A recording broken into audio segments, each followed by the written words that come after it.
নতুন প্রজন্ম আমরা যাদের কাছ থেকে শুনেছি, জানি না তারা সত্য বলেছেন না মিথ্যা বলেছেন। আমরা শুনেছি আওয়ামী লীগের প্রেসিডিয়াম সদস্য মতিয়া চৌধুরীর কাছ থেকে। তিনি বলেছিলেন শেখ মুজিবের চামড়া দিয়ে ডুগডুগি বাজাবো, হাড় দিয়ে তারপর ডুগডুগি আমরা বাজাবো। আমরা শুনেছিলাম জাসদের নেতাদের মুখে তারা এই জাতির পিতাকে তারা জুতার ফিতা বলেছিল। আমরা ইতিহাসের থেকে আমরা শিক্ষা নিয়েছি। আপনারা জানেন যে ইতিহাস বলে বাংলাদেশের স্বাধীন বাংলাদেশের সর্বপ্রথম গুম হয়েছিল কমরেড সিরাজ শিকদার। তাকে গুম করার পরে জাতীয় সংসদে শেখ মুজিব বলেছিলেন, কোথায় সিরাজ শিকদার? বাংলাদেশের চলচ্চিত্রকার জহির রায়হানকে গুম করেছিল আওয়ামী লীগ এবং শেখ মুজিব। বাংলাদেশের দুর্ভিক্ষ প্রবর্তন হয়েছিল শেখ মুজিবের আমলে। বাংলাদেশ থেকে সমস্ত রাজনৈতিক দলকে নিষিদ্ধ করা হয়েছিল মাত্র 13 মিনিটের সংসদে। সেদিন 17টি রাজনৈতিক দলকে নিষিদ্ধ করা হয়েছিল। তার মধ্যে একটি দল ছিল বাংলাদেশ লেবার পার্টি, যার চেয়ারম্যানের দায়িত্বে আমি রয়েছি। আজকে আওয়ামী লীগের ইতিহাস হচ্ছে ঘৃণিত ইতিহাস। আওয়ামী লীগ হচ্ছে একটি কলঙ্কিত নাম। আওয়ামী লীগ হচ্ছে একটি অভিশপ্ত রাজনৈতিক দলের নাম, যার কারণে এই দলের প্রতিষ্ঠাতা হিসাবে শেখ মুজিবুর রহমান, তার ছবি বাংলাদেশের কোনো সরকারি দপ্তর তো দূরের কথা, কোনো মুদি দোকানেও থাকার কোনো সুযোগ নেই। শেখ হাসিনা তার বাপকে এদেশের জনগণের বাপ বানানোর জন্য প্রত্যেকটা অফিসে তারা ছবি লটকিয়েছে।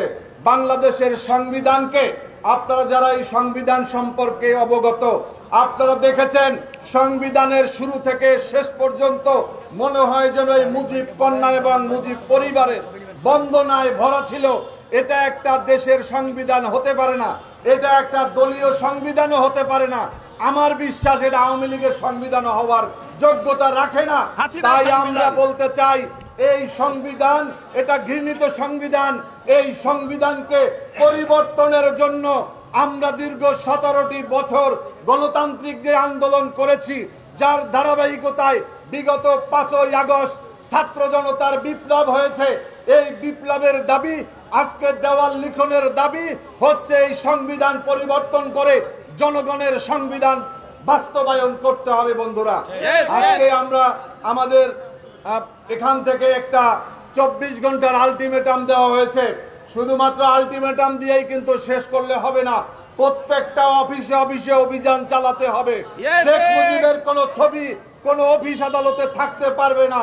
শেখ হাসিনা বাংলাদেশ থেকে পালিয়ে গিয়েছে, তার পিতার ছবি মাথায় নিয়ে এখনো যারা অফিস করছেন তাদেরকে বলতে চাই, আপনারা কিন্তু আওয়ামী দোসরে পরিণত হবেন। সংগ্রামী বন্ধুরা আমার, আমি আর একটি কথা বলে শেষ করব। আপনারা দেখেছেন এই ডক্টর মোহাম্মদ ইউনূস, যিনি এদেশের গণমানুষের কাঙ্ক্ষিত বিপ্লবের ফসল হিসাবে যিনি আজকে ক্ষমতা গ্রহণ করেছেন, তাকে বলতে চাই, ছাত্র জনতার রক্তর পদ্মে আপনি ক্ষমতায় এসেছেন। ক্ষমতায় আসার পরে আপনি আপনার বন্ধু বান্ধবী ক্লাস ফ্রেন্ড আপনার এনজিও কর্মকর্তাদেরকে যেভাবে আপনারা পুনর্বাসন করেছেন, এটাকে বলা যায় এটা একটা এনজিও গ্রামে পরিণত হয়েছে। আজকে আমরা দেখেছি, আজকে সেই 26 জন উপদেষ্টার মধ্য দিয়ে 13 জনের বাড়ি হচ্ছে চট্টগ্রামে। আজকে এটাকে চট্টগ্রাম সমিতিও বললে লজ্জা হবে না। আমরা আন্দোলন করেছিলাম এই গোপালগঞ্জের সমস্ত পুলিশ কর্মকর্তার বাড়ি গোপালগঞ্জ, সমস্ত কর্মকর্তা আমলাদের বাড়ি গোপালগঞ্জ।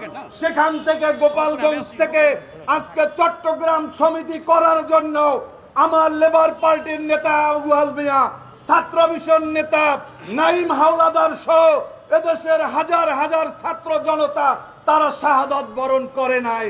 আজকে এখন পর্যন্ত 3 মাসে আপনাদের সফলতা আমাদের চোখে পড়ে না। তবে একটা সফলতার জন্য আপনাদেরকে ধন্যবাদ না দিলে অকৃতজ্ঞ হয়ে থাকব। এই জঙ্গিবাদী ছাত্র লীগকে নিষিদ্ধ করেছেন, এজন্য অবশ্যই আপনাদেরকে অভিনন্দন জানাই। আপনারা কয়েকটি কমিশন তৈরি করেছেন, এই কমিশন তৈরি করার জন্য আপনাদেরকে অভিনন্দন জানাই। কিন্তু এই যে আলী ইমাম মজুমদারের মতো একটা বানরের বাচ্চাকে শেখ হাসিনার সেই দোসর, সেই 11-এর প্রেতাত্মা তাকে প্রধান উপদেষ্টার কার্যালয়ে বসিয়ে প্রত্যেকটা দপ্তরে আওয়ামী লীগেরদের যেভাবে পুনর্বাসন করা হচ্ছে, আমরা দেখলাম এই ফারুকীকে উপদেষ্টা করা হয়েছে। ফারুকী তিনি আল্লামা শফিকে তেতুল হুজুর আখ্যায়িত করেছেন। তিনি বাংলাদেশে তার অবদানকে আমরা জানি না। তিনি তার স্ত্রী শেখ মুজিবের স্ত্রীর চরিত্রে অভিনয় করেছেন। কতটা আওয়ামী লীগের দোসর হলে এই জায়গায় চান্স পাওয়া যায়। তাই বলবো অতি সত্বর ফারুকী থেকে শুরু করে আলী ইমাম মজুমদার, হাসান আরিফ, এরকম প্রায় আধা ডজনের বেশি আছে যাদের ব্যাপারে অনেক আপত্তি রয়েছে ছাত্র জনতার, তাদেরকে অবিলম্বে অপসারণ করে বিএনপি, জামাত ইসলামী, গণ অধিকার, লেবার পার্টি সহ রাজনৈতিক দলগুলোর সাথে পরামর্শ করে আপনারা উপদেষ্টা নিয়োগ দিন। আপনারা তো অন্তর্বর্তীকালীন সরকার, আপনারা যা শুরু করেছেন তাতে মনে হয় যেন আপনারা যুগ যুগান্তর ক্ষমতায় থাকবেন মনে হচ্ছে। এত উপদেষ্টার দরকার নেই। ভোটার তালিকা প্রণয়ন করুন, নির্বাচন দিন। আর আজকে 3 মাস হয়েছে, 90 দিন হয়ে গিয়েছে। বাংলাদেশের দেশনায়ক তারেক রহমান এখনো কেন বাংলাদেশে আসেনি আমরা জানতে চাই। তারেক রহমানের নামে মিথ্যা মামলা কেন এখনো প্রত্যাহার হয়নি তা দেশের জনগণ আমরা জানতে চাই। অবিলম্বে তারেক রহমানকে বাংলাদেশে ফিরিয়ে আনতে হবে।